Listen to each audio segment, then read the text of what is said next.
Hello, everyone. My name is Jeff, and this is our Chainsaw Man 4 episode review. With me, as always, is Jacoby, aka Coby. How's it going, man? Good. You said Chainsaw Man 4. I thought like, oh, it's like the fourth Chainsaw Man, but it's just Chainsaw Man 4 episode.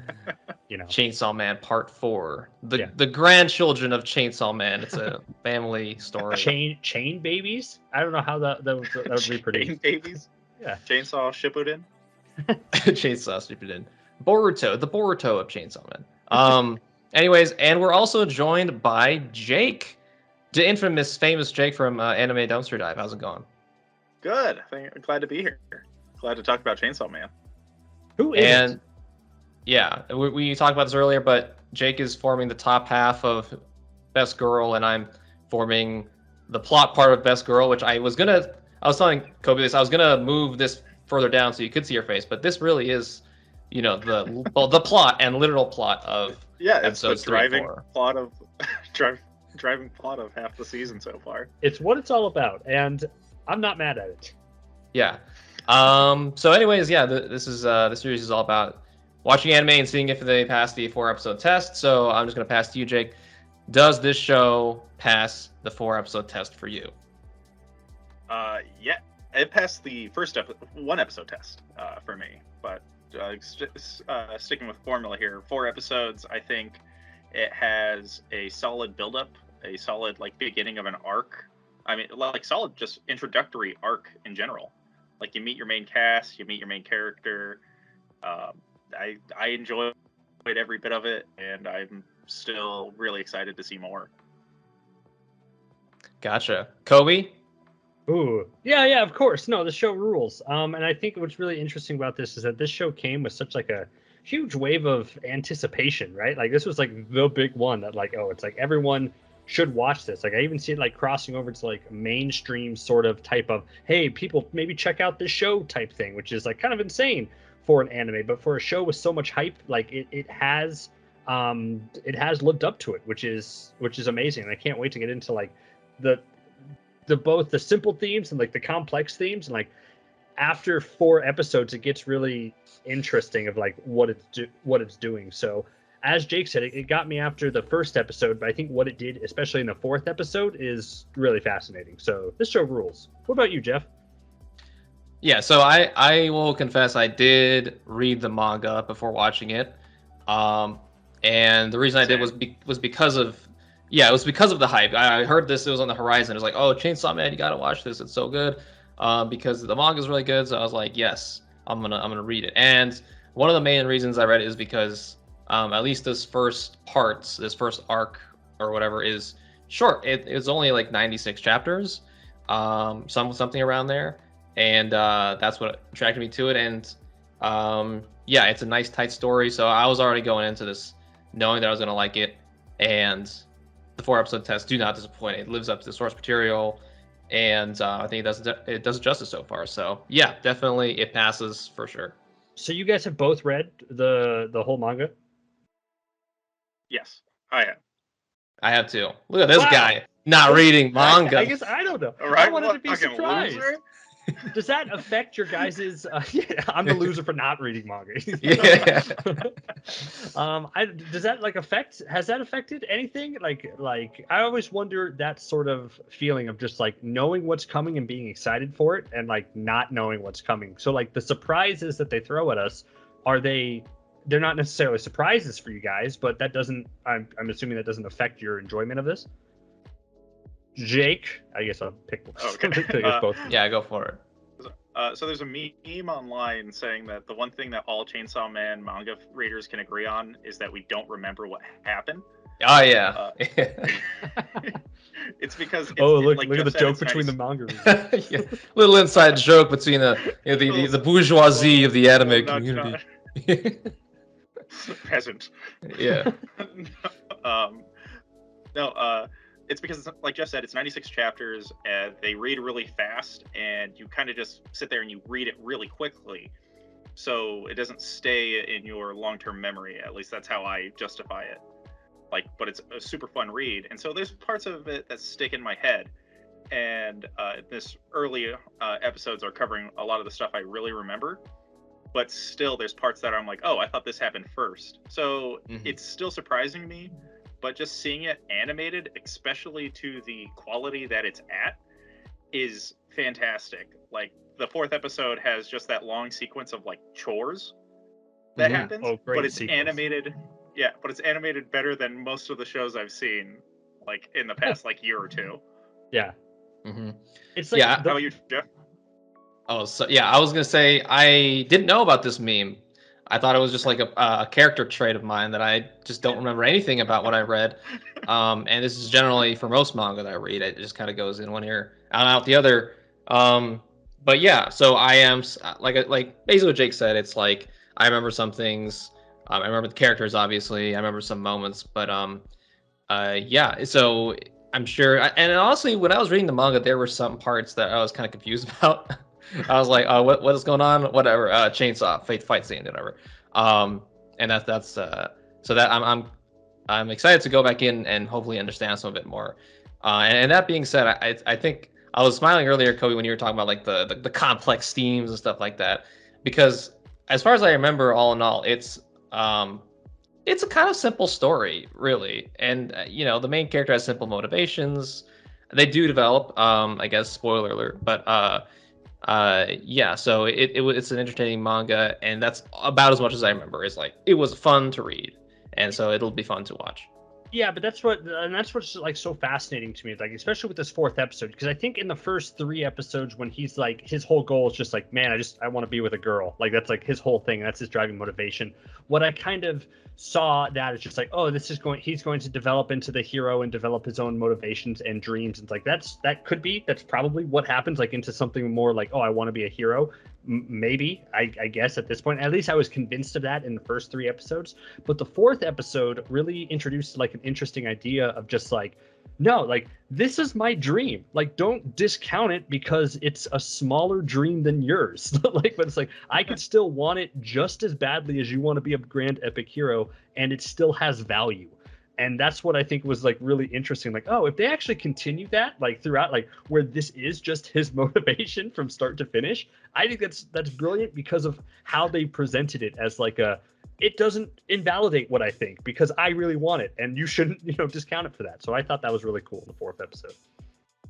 Yeah, it's definitely a more relatable dream / goal than most anime protagonists of like, I want to be the very best Hokage or whatever, and save the planet. It's like, I just want to touch some titties. It's like, finally, an MC I can relate to. Yeah, exactly. Yeah, again, background photo. That's very important. Anyways, yeah, I want to talk about the animation because you brought it up, Jake. Yeah, the animation is beautiful. I guess that's all I could really say. Is like. In the lead up to this, there were some promotional material, some trailers, and just from that, it looked amazing. And I was like, if this anime can actually look that good and pull it off, then I think we're in for a treat. And so far, it definitely has. The other really cool animation sequence I want to call out, same episode that Jake was talking about in episode 4, was that whole fight sequence with the leech demon. That was awesome. See, that's an example of a fight scene I don't remember much from reading in the manga. And I think that's kind of, the virtue of anime, right? Is they can kind of stretch out these fight scenes more.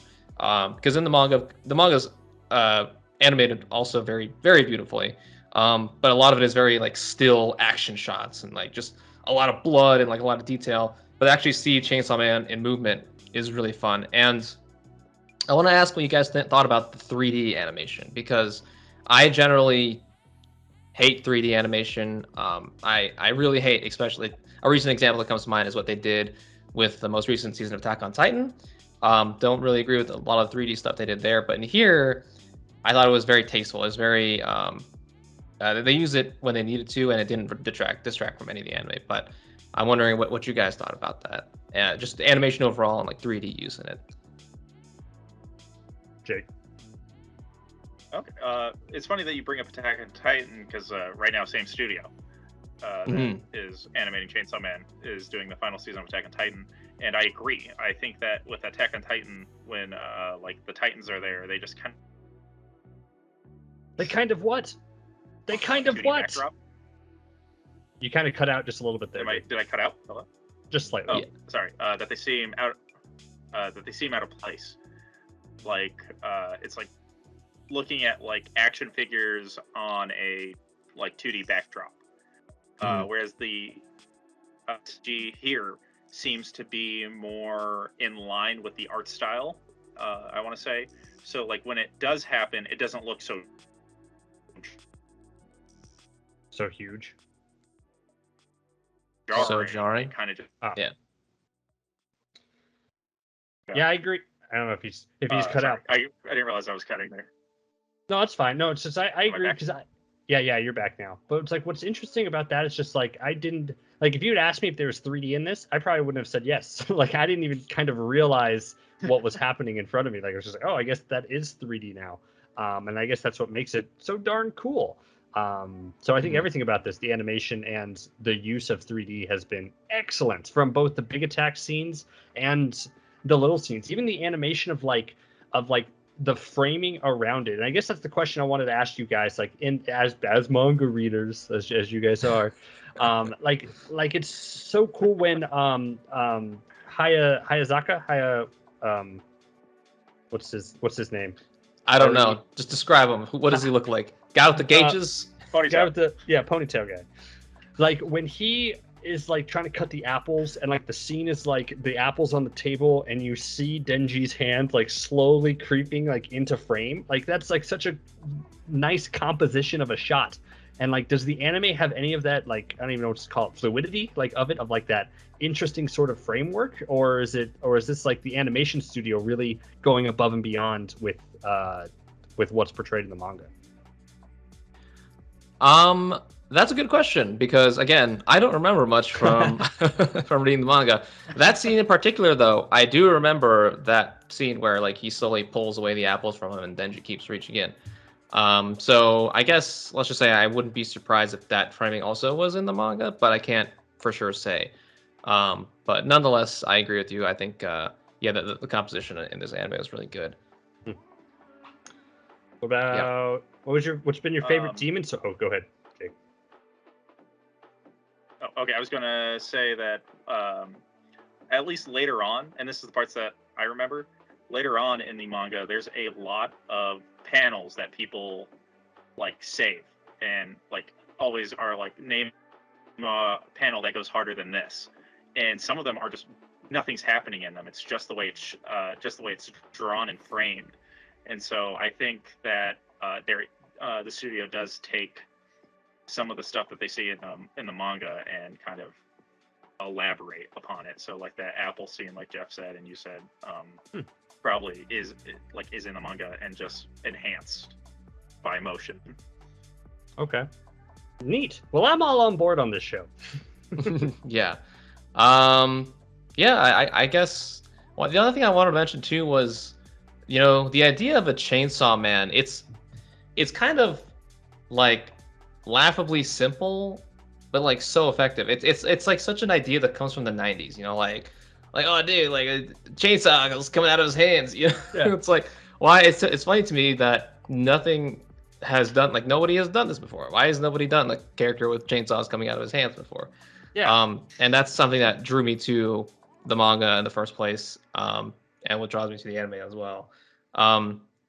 Because you would think fighting so much with chainsaws is like kind of a hindrance at some point, right? Like if you have like 3 chainsaws coming out of your hands and face, like you have one attack, which is like a slash.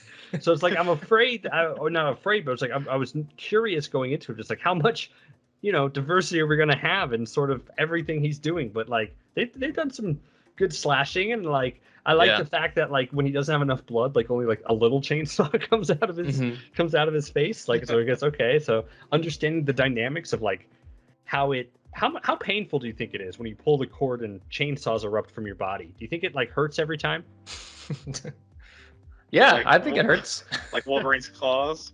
Yeah, hurts every time. Yeah. See, X-Men, they really lost a golden opportunity there. With Wolverine, it's just like, that's so lame. It's just spikes coming out of his hands. It's like they didn't go too hard enough. Freaking chainsaws coming out of his face as well. Like just claws everywhere. Yeah, more claws. Or I was thinking chainsaws out. Coming out of his claws. Yeah, exactly. Why didn't they go with chainsaw route like that? Exactly. Like that was the era for that kind of idea. And And I guess, like you said, like it's not a lot of diversity in his attacks, but that's kind of what I like about it. I like it's kind of like brutal simplicity. It's just I'm gonna slice you really hard and stuff, and I love that. I'm cool with that, and of course I think it leans very heavily on the fact that it's beautifully animated, both in the manga and in the show. So yeah, I love this new hero, quote unquote hero. You know, the hero we need right now. Yeah.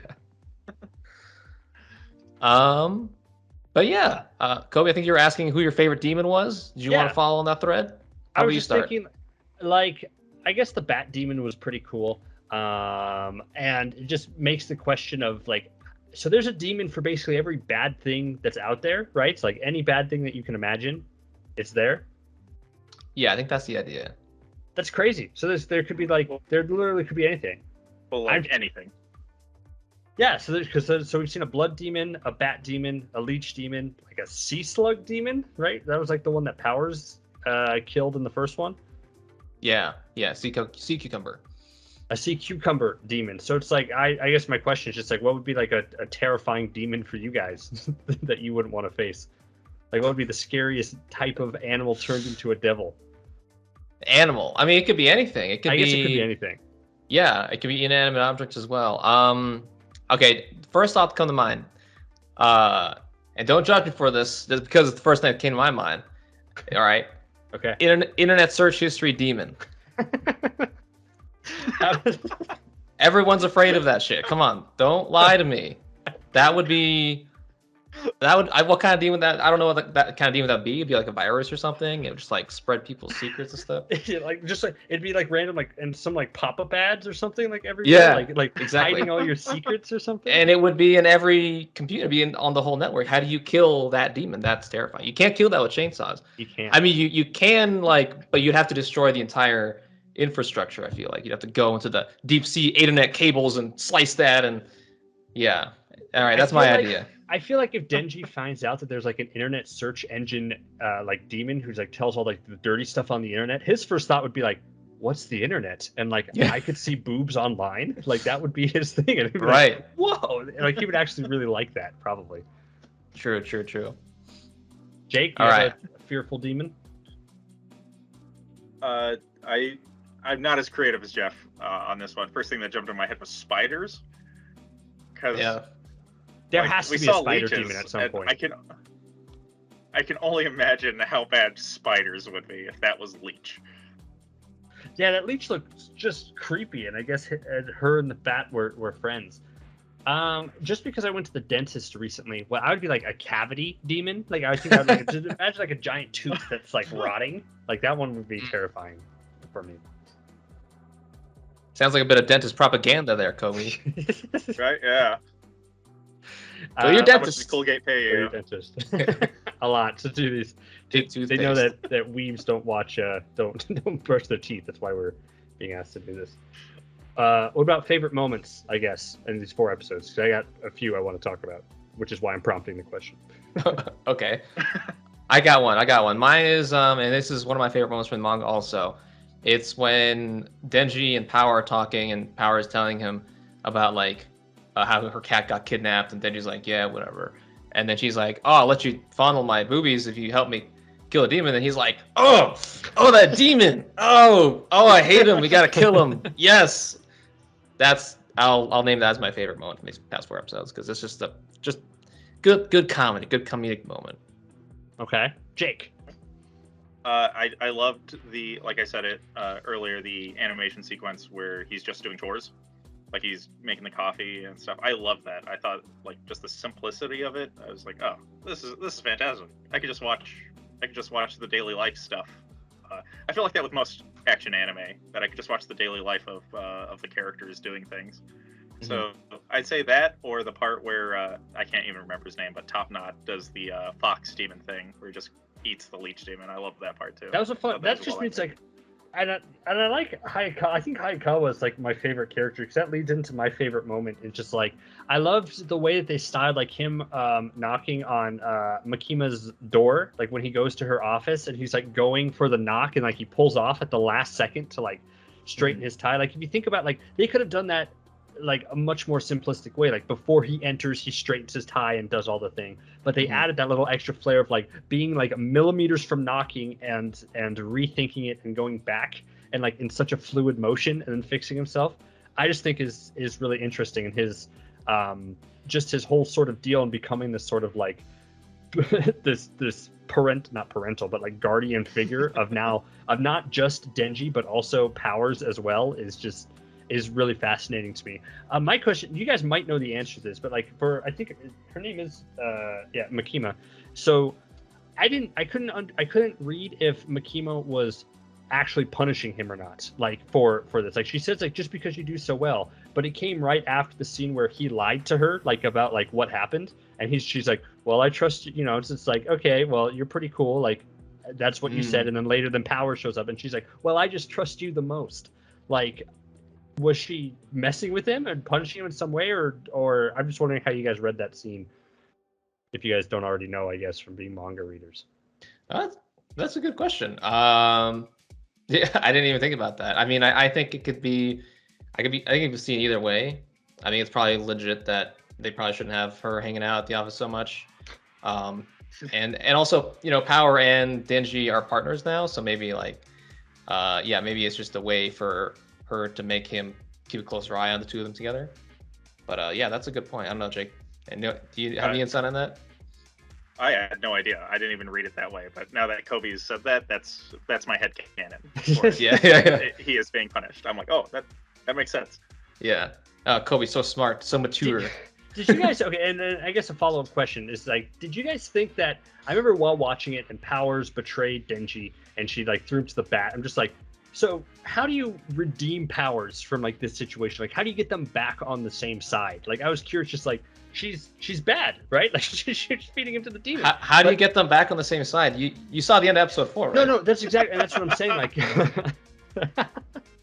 yeah, you get him to touch the boobs. But I'm just saying, like, I liked how they tied it into both. Yes, there's the boob fondling, but like Denji and saw the connection, but like with her having the cat and like a pet that you love more than anything after not having any connection to the world. So I thought like, oh, that was a fun way to bring them back together, like give her some like redemption for betraying him, because like Denji probably would have done the same thing. Jake, as a cat, you guys are both cat lovers. As a cat lover, would you sell a human, especially a crass human like Denji, in order to save your cat? Immediately. Ooh. These are the tough moral questions. Jeff, yeah, sure. Jake already said yes. Oh, you have to think about it. I mean, my cat's been. Yeah. Yeah. I was gonna say my cat's been pooping outside the litter box, so I don't know. That one I have to think about. But my other cat is like, yeah, sure, you know. Wow. So if your two cats were taken by a bat demon, you would save like one, but the other one you'd be like, I don't want to take it back to human store. Has it learned the litter box stuff yet? Yeah, I'll yeah, that's all I'm gonna say on that. And another follow-up question that I have: when the bat demon took the cat and like she's like, go find me a human, so Powers had to like work her way through this organization for like a while, right? Like for everything, so it wasn't just like the next day she brings him back. Like she had to become this whole sort of persona. So my question is, was the bat demon a good caretaker for the cat? Like, did he know cat etiquette? What was he feeding the cat? Cat had to survive on something. All right, this is yeah. These are the real questions. This is a good one. Wow. I mean, that's a really good point. Why would the demon? I mean, the cat looked healthy. You're right. The cat was very well fed. Yeah, it was fat. It was like it wasn't distressed. It was happily meowing. It didn't mind being in the cage. It was fine with that. Yeah, you're right. The bat demon, secret good guy, secret. Yeah, maybe he was never going to hurt that cat. Is what I'm saying. He was never going to hurt it. He was like, yeah, give me a human for this cat, but secretly he wanted to keep the cat. It was a gamble. Either way, he gets a human or he gets to keep a cat. It's a win-win for this guy, for this bat demon.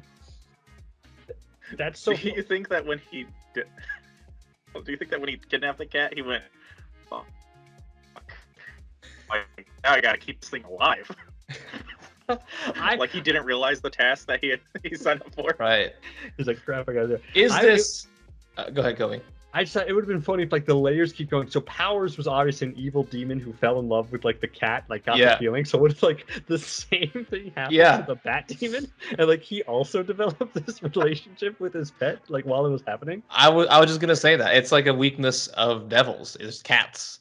That's canon. Yeah, let's add it. Just add that to the canon, dude. It's out there. Okay. Any last words? Any last thoughts? I think we all obviously agree this is a great anime.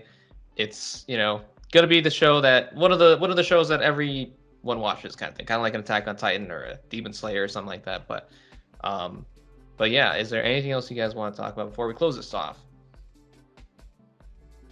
I have one more thing. All right, Coby. Add it to this thing. Like I'm in my picture, what was it, Hayakawa's group of 3. It's like how cool are they later on? Do you guys know? I know Jeff doesn't remember. Okay. Actually, so the Hayakawa, he is the Bun Gage's guy. Hayakawa is right, your background, and my background is this team. How cool are they later on? Yeah. So I do kind of remember. I remember like 2. No, I slightly remember them now that I think about it. I think because it looks like this girl does not seem equipped to be a hunter yet. She seems very scared of situations. This guy doesn't seem much better. The only one who has any bearing is her. I believe it is a girl, correct? I believe. Yeah. Mm-hmm. Eye patch. So that's just what I'm curious of how they develop. How cool are they? I would say like medium cool as a group overall. Okay. I don't know. What about you, Jake? As far as I remember. Memorable. They are memorably cool. I don't know if that is an answer or not, but that's how I'm going to answer it. I can't wait for one or all of them to die horrible, sad deaths that rip out my heart. That's what I'm really hoping for. I'm hoping I'm get so invested in these characters and they all die horribly. Fingers crossed. Awesome. All right. Jake, was there anything you wanted to add before we cut this off?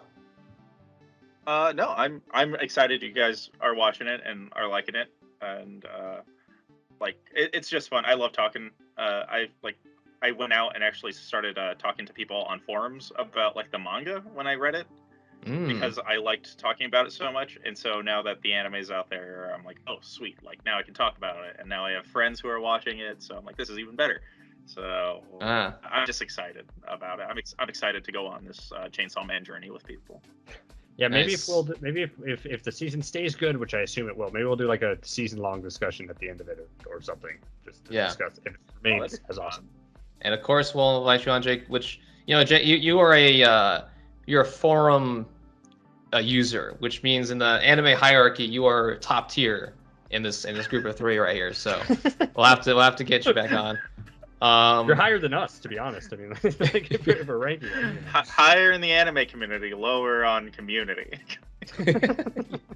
It's an inverse relationship. Anyways, yeah. Thank you guys if you watched it this far. If you want to talk about this show, go ahead and comment down below. Like and subscribe if you want. We care more about just talking and interacting with you guys. But yeah, thank you so much for listening if you made it this far. And thank you, Jake and Coby. Peace out. Oh, thanks for having me.